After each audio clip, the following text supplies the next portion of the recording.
E hoje, no nosso Dicas de Leitura, nós temos um encontro muito especial. Uma escritora que tem feito suas publicações pensando na infância das nossas crianças, que faz parte do Clube da Leitura e que agora, no início do ano, com esse movimento dos nossos estudantes estarem levando os livros para casa, fica uma dica excelente para acompanharmos essa linda escrita. Sendo assim, eu agradeço, Sandra, a tua vinda até aqui, muito obrigada por aceitar o convite e gostaria de conversar um pouco mais sobre a tua trajetória, porque eu te conheci no dia de celebração, lá dos 10 anos do Clube da Leitura, Gente Catarinense em Foco, com, na verdade, o lançamento do teu primeiro livro. E eu me encantei com a tua escrita. E a partir daí, o Clube da Leitura tem feito uma linda parceria com a tua produção. Então hoje a conversa fica nessa linha. Nós gostaríamos de saber como começou a Sandra escritora. Nossa, foi um longo caminho, um longo aprendizado, porque eu não tinha essa experiência ainda, né? E é um texto muito peculiar para criança, então assim, eu reescrevi várias vezes. Eu tive um apoio muito importante da minha editora, né? E depois teve a fase também das ilustrações que tinham que combinar, que passar essa nuance do que o texto contava. Então foi um exercício assim longo, muito prazeroso, assim, foi uma satisfação incrível poder construir isso, né, em conjunto com a editora, com a ilustradora, até às vezes mostrando para uma criança para ver o que ela estava entendendo. Então foi um exercício assim árduo, mas muito feliz mesmo. Tanto é que eu repeti outras vezes porque eu gostei demais de escrever para criança. Sandra, então, tu tens 3 títulos publicados. Fala um pouquinho sobre cada um deles. O primeiro deles, então, fala sobre uma criança que convive com pais separados, que era o caso da minha filha, e que tinha essa questão de ir para a casa da mãe fim de semana ou ir para a casa do pai, e às vezes tinha um desconforto que ela não entendia bem de onde vinha. Eu resolvi abordar essa história com muito sentimento, falando muito do amor, da empatia, para que a criança entendesse que essa situação acontece hoje em dia, é muito comum, mas tem como resolver e tratar e conduzir de forma empática, com muito amor. Quer dizer, pode ser uma situação feliz também. Depois, o segundo livro fala sobre distração. Também uma situação meio autobiográfica. Quando minha filha foi crescendo, ela estava muito distraída e também tinha amiguinhos que passavam por isso na escola, bem naquela fase de alfabetização, assim, que é mais difícil, mais puxado. Então, muitas crianças tinham dificuldade de se concentrar. E eu fui atrás de informações sobre isso. Surgiu, claro, o TDAH, que também é um diagnóstico muito presente hoje em dia, né, nas escolas, nas famílias.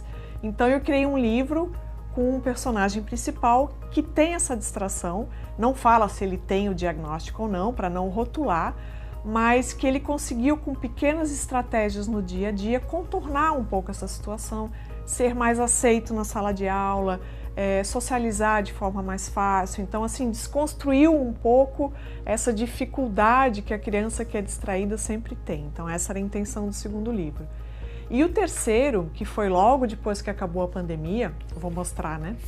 Esse é o segundo livro, que fala sobre distração. E o terceiro fala sobre o uso do celular, que é um tema que agora está em todas as pautas, né? Logo que acabou a pandemia, eu comecei a perceber que as crianças vinham daquele modo online e migraram direto para essas plataformas, celular, mas com excesso, né? Com muita avidez, assim. Eu achei que aquilo não estava muito legal. Então criei já um livro falando sobre isso, foi em 2023 que eu lancei, mas está super atual, porque conta a história de um celular que fala com a dona dele, dizendo: olha, eu acho que você está pegando demais aqui essa situação do online, você tem que dar um tempo do celular, eu estou cansado de você, eu já não consigo mais te acompanhar, é demais, né? Então, o caminho inverso, é o celular que está pedindo para ela deixar ele um pouco de lado. E essa história agora a gente está transformando num curta-metragem. Então, acho que era o momento de falar sobre isso e deu super certo, assim. As crianças estão aceitando muito bem, as escolas também. É um tema que a gente tem que conversar sobre ele cada vez mais, então acho que foi oportuno, eu tive essa sorte, digamos assim. Que lindo esse projeto atual, então, esse diálogo entre a literatura e o audiovisual. Como é que está acontecendo?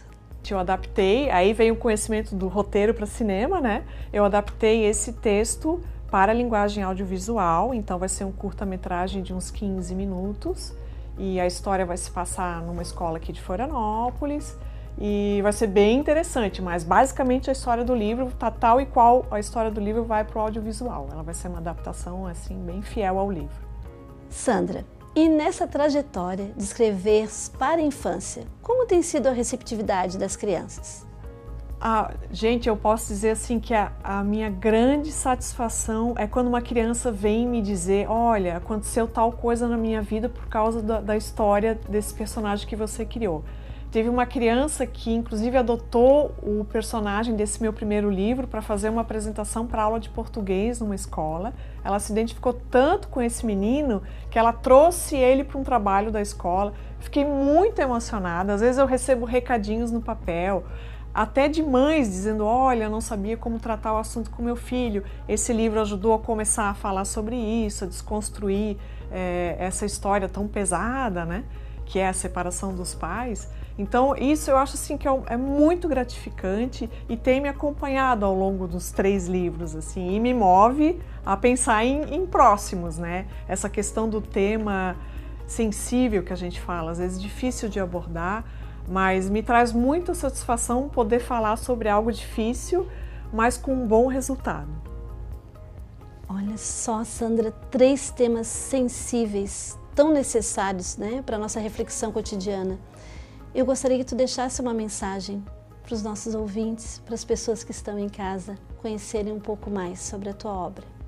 Então, eu acho assim que é fato, né, que estimular a leitura na infância é o que vai fazer com que a gente tenha um futuro melhor, né?